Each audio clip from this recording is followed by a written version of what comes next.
This is the V2 Rlaarlo Omni Terminator, and today we're going to find out if this is the best small basher you can buy. Since this mini basher was released a little over a year ago, Rlaarlo has made several improvements to it, and at some point they decided to start calling it the V2. I'm curious to see exactly what's new under the hood, and whether or not the Omni Terminator is a better mini basher than the Traxxas Mini Maxx in 2025. As you can see, these two cars are fairly similar in size, and they're also reasonably similar in specification, and kinda similar in price, depending on which version you get. That being said, the V2 Omni Terminator couldn't be more different under the hood, so let's dig in and see what it's all about. These wheels and tires are exactly the same as they were when this car first came out. They're on 12mm plastic hexes, and they're actually really nice. And as you can see, they're just a little bit bigger than the Traxxas Mini Maxx wheels and tires. I personally think they feel higher quality, but feel is obviously one of those subjective things. These do have vented wheels, but not vented tires. That's something I'd like to see maybe changed in a V3 of this. Under the tires, there have been several official changes from the V1, though I am curious to see if there have been any unofficial running changes that we can notice. Obviously, I might miss something, so if you see a change that has happened since the V1 of this car, make sure you let me know so that we can all be up to speed with everything that's been updated since this first came out. I did buy this on Amazon very recently, and it came to me in just a couple of days. It seems like Rlaarlo is not only making their cars, but a lot of their parts available on Amazon as well, though you do kind of need to know where to look because Rlaarlo has a few different brands. The best thing to do is just to look up the part numbers. As you can see here, arms, hubs, and several other parts are available on Amazon. Included with this car is a 2200 milliamp hour 3S battery. This is the same one they originally came with, and it comes with an XT60 genuine AMAS connector. These batteries are actually pretty good. To go along with that, you do get this very basic 11.1 volt 3S charger. It's rated at 2 amps, but it's just using the balance connection, so it's not going to be very fast, and honestly, I don't really trust these chargers. They're okay to get you started, but the fact that you can't monitor what's going on with the battery is a little bit suspicious to me. Your charger is solely responsible for making sure your battery doesn't blow up when you're charging, and I definitely would recommend picking up one of these Aimar's D300 chargers. They're not terribly cheap, but they're also not crazy expensive, and it gives you the ability to charge 2 different batteries right out of the box, 300 watts total power, and is overall just a really good charger. I will say that the included charger is one place that the Mini Maxx definitely has an advantage. This charger also doesn't allow you to monitor anything, but given that this is coming from Traxxas, I trust this charger a lot more than I trust this one. This charger almost certainly isn't going to blow up your battery, and while this one probably won't, I still don't trust it. To go along with that, we also got a battery adapter kit. This allows you to move your ESC and use much larger batteries in here. Personally, I don't see any need to do that, and unlike the rally car, we don't get the mounting kit for the ESC, so you're kind of on your own to figure out how to mount that. Again, I'd really love to see that included in a V3. Along with that, you also get a wheelie bar, some tools, a speed pinion, and this little dongle here that allows you to monitor the voltage of your batteries. This works with the transmitter. We'll check that out in a few minutes because it's pretty cool. The ESC that comes with this is a 3S 60 amp ESC. I believe the one on the lower end aluminum version is a 45 amp ESC, which works just fine, though this one obviously is going to be better. One thing they've really improved is the double-sided adhesive they use for the ESC and for the button mount. When these first came out, a lot of these had fallen off right out of the box, and that doesn't seem like it's going to happen anymore. Also, it's hard to see, but these capacitors are Rubicon, and whereas having Rubicon capacitors doesn't guarantee that your ESC is good, it's definitely a good sign. This motor also uses standard 4mm bullets. This is really nice in case you want to upgrade your ESC or your motor. A lot of other minis use smaller bullets, which makes it a lot harder to upgrade one without upgrading both. All right, guys, let's dig in and see what else we get with this 2025 version of the V2 Omni Terminator. One change they made from the original is in these shocks.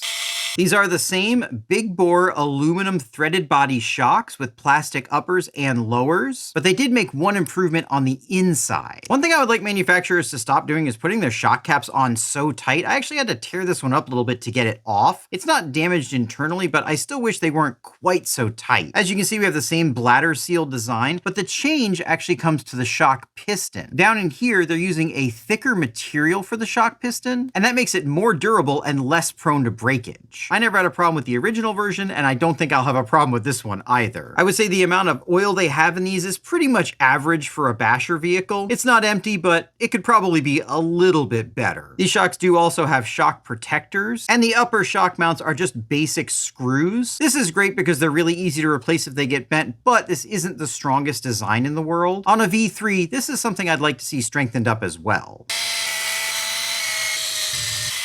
Here we've got the same front bumper. This thing's perfectly functional, and the lights on it are actually pretty neat. I don't really care about lights that much, but they're nice to have. Underneath that is something I would love to see change. That's these 1.5mm head screws.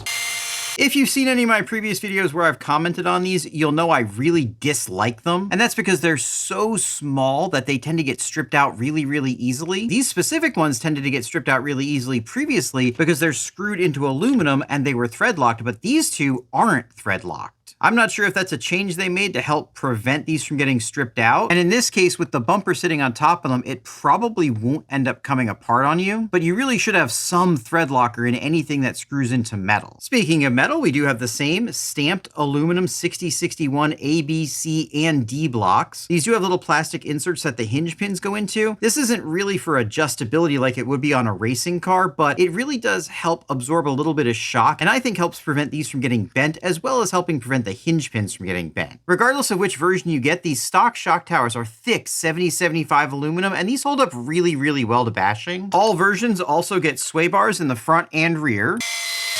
But a lot of the major changes that have occurred between the original version and this current version have to do with the differentials and drive shafts. These output cups are updated from the original version, as the original version output cups tended to wear really, really fast, and these are supposed to be a lot more durable.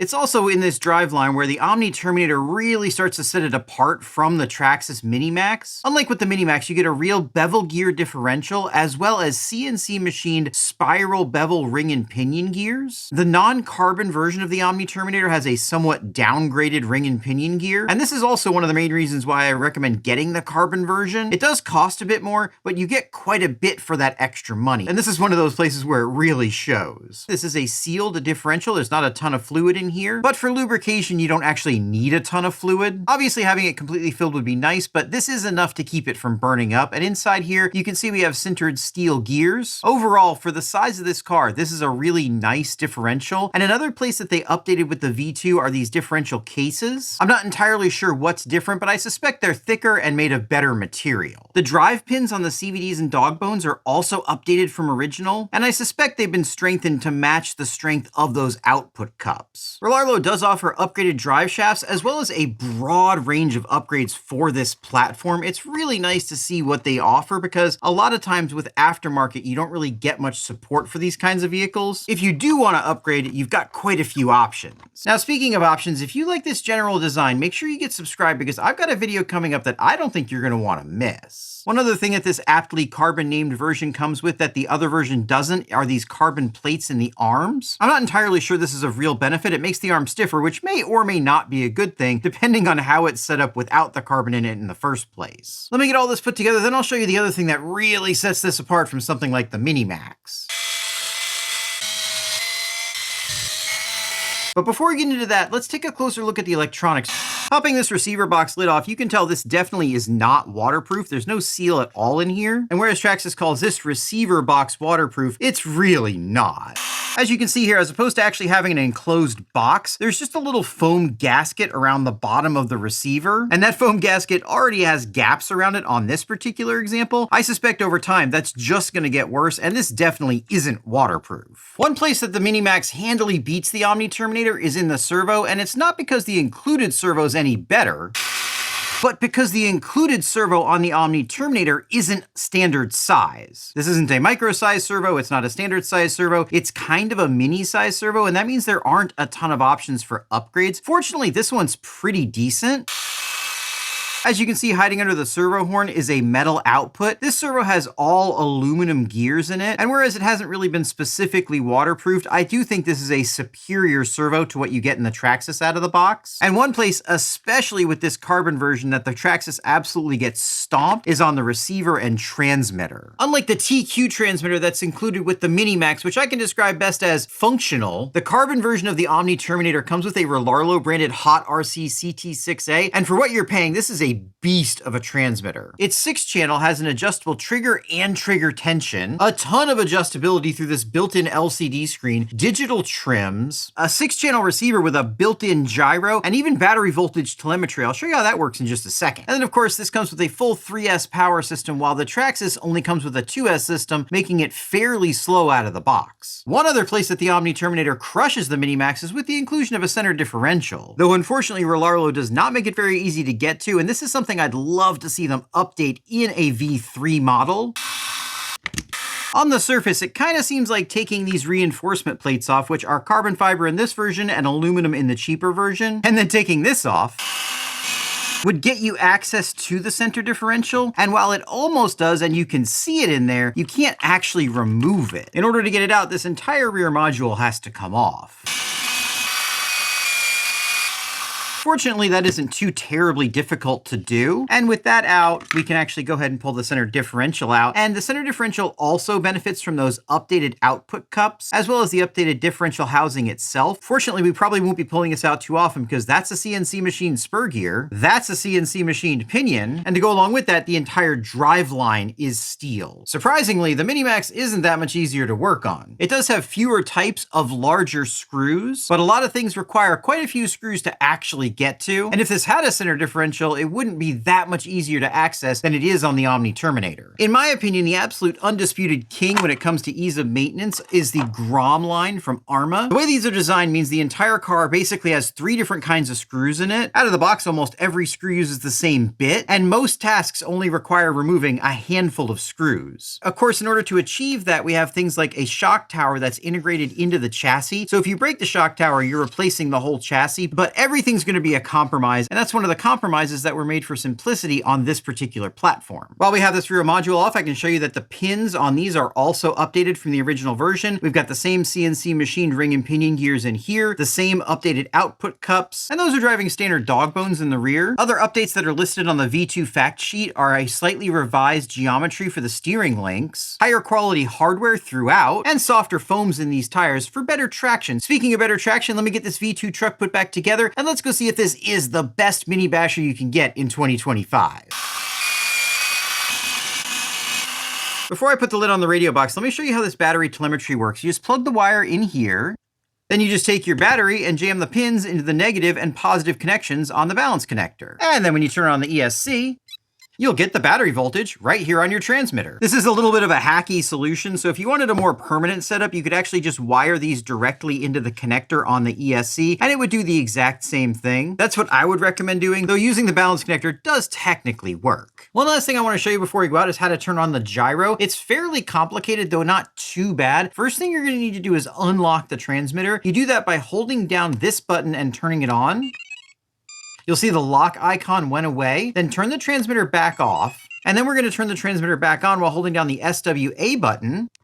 That enters the gyro mode. In this mode, you can turn this knob, which adjusts gyro gain, and this knob, which adjusts something else I'm not really sure about, so play around with that. Maybe let me know down in the comments if you figure out what that does. And then to turn the gyro on and off, you want to make sure the car is on, and then you hit this button. That turns the gyro on, and then that turns it back off again. To exit the mode, you just hit that SWA again, and it brings you into the regular mode for the transmitter. If you have the gyro on and you want to turn it back off again, all you have to do is just power it back up while holding down that SWA button, and then hit this mode to cycle the gyro on and off again. All right, guys, with that out of the way, let's get these updated tires on and go bash. Let's start off with a baseline of the Traxxas Mini-Maxx, see how fast that thing is.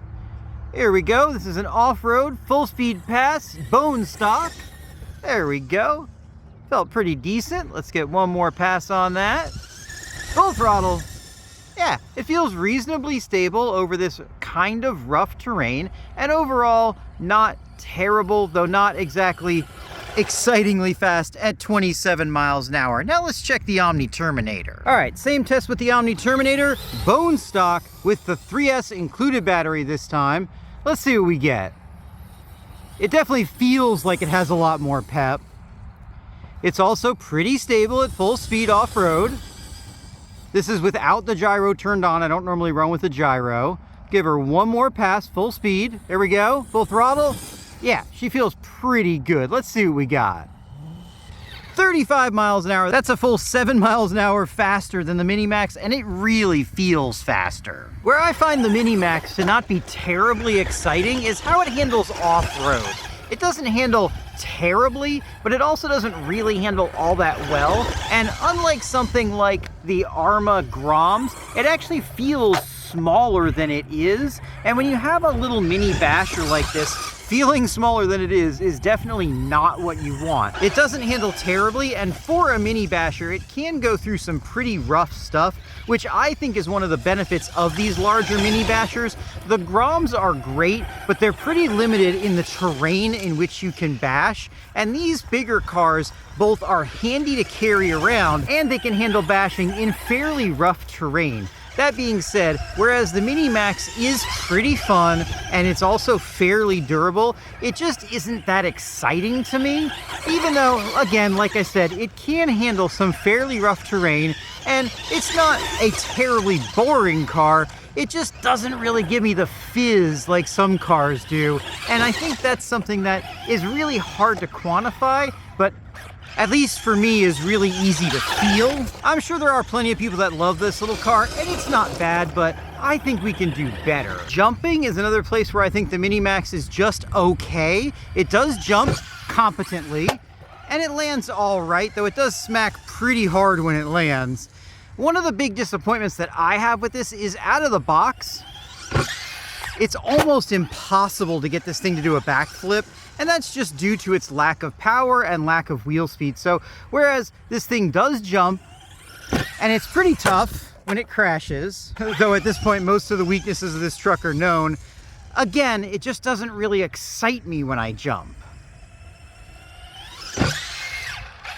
Now, not only does this thing feel faster when we're doing a speed run, but it also feels better off-road. It handles rough stuff a lot better, and it is a little bit bigger, but to be honest with you, the size difference isn't what's making this feel so much better. It's got better tires, it has a center differential, which makes it handle better, and overall, it's just a better tuned platform that's a lot of fun to drive right out of the box. And really, unlike the Traxxas, this thing just excites me when I drive it. It feels lively, it's got enough power to where you're not constantly at full throttle, which makes you feel like you've got a little bit more in the tank, and that's definitely a good thing. Just like with the Mini Maxx, this is very competent at handling rough terrain, which makes it really good for something you can just throw in your backpack and take pretty much anywhere, which again is better than the Groms, because whereas they are somewhat versatile, they're definitely not as versatile as something like this.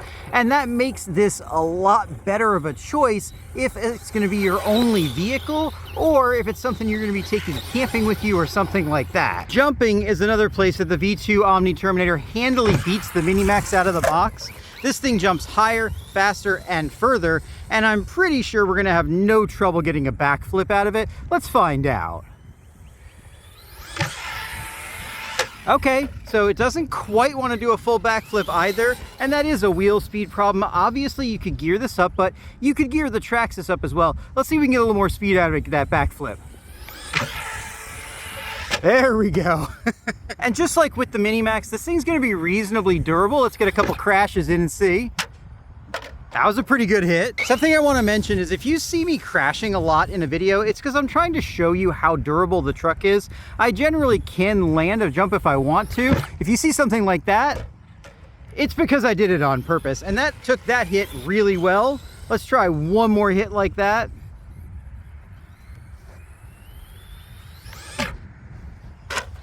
Okay, that landed on its wheels. Let's try one more, see if we can make it bad. Get some real speed up here. There we go. Oh, right on the roof. And again, it handled it just fine. So is the Rlaarlo Omni Terminator V2 the best mini basher for 2025? I'm gonna say yes, but before we get into why I said but, I wanna mention one thing. The V2 Omni Terminator has been out for a while now. I'm not exactly sure when it came out, and I'm not exactly sure when all of the changes were made, if they were all made at the same time, or if they were made in a staged fashion because it wasn't really announced. Based on what I saw under the hood, all of the changes that were made are listed on that V2 sheet. So if you wanna see if you have a V2 V2 Omni Terminator, you can probably just check the outdrive cups to see if they're silver instead of black. You can also look at the center differential housing here and see if it looks like the same one in the picture. It's entirely possible they've made other small running changes since then, but overall, I think this V2 version of the Omni Terminator is probably the best larger mini basher you can get. The but comes in because depending on your needs, there are other options out there. The 223S Groms are fantastic vehicles. This one's been upgraded, but even in stock form, they come really well equipped, and these things are so easy to work on, and they're supported by a very good warranty through Horizon that it's hard for me not to recommend one of these. The only problem with them is they really aren't that versatile. These tires are pretty small. These are even bigger than the stock tires that come on it. And so your ground clearance isn't that great, meaning that over any rough terrain or with even medium tall grass, these things just aren't going to be that much fun. And whereas I think the OT out of the box is a better car than the Mini-Maxx in basically every way, the Mini-Maxx comes with a Traxxas warranty, almost certainly better long-term parts support, better parts availability. You're a lot more likely to find parts for this at your local hobby shop than you are for the OT, and probably for some people a bit more peace of mind purchasing it. That being said, the value of the Omni Terminator is really hard to deny. On sale, sometimes you can pick this thing up for under 200 bucks, and that's the carbon version. The metal version's even cheaper, though I'd recommend getting the carbon version. There's a bunch of really nice quality of life upgrades you get with it, and for the $20, $30, or even $40 more that it costs, I think it's totally worth it. What you're giving up with this truck is potentially guaranteed access to spare parts. Like I said, a lot of spare parts are available on Amazon now, but that's not guaranteed to always be that way. You're giving up ease of maintenance and repair. Things like these tiny M1.5 head screws are a little bit frustrating, and you're potentially giving up a little bit of quality control. I'm not saying that Rlaarlo's quality control is bad. I've never had any problems with any of their vehicles that I've gotten, including this one I bought straight off Amazon and others that I bought straight off Amazon. But there's that potential for it to be a little bit worse than from companies like Traxxas or Arrma. Overall though, especially with all the updates they've done to this thing, I think this is a fantastic mini basher. It is a perfect size to be able to just throw in your car and bash just about anywhere. When you turn down the speed, it's not super intimidating. It handles well, it jumps well. With the included optional speed pinion gear, it's a lot faster. We didn't run it with that because I like to run things how they come out of the box. And plus I wanted to give the Mini-Maxx the best chance it could against this. But overall, I think if you want a mini basher that's going to be as versatile as possible, it's really hard to go wrong with this. And if you want to watch some awesome videos, it's really hard to go wrong with one of these.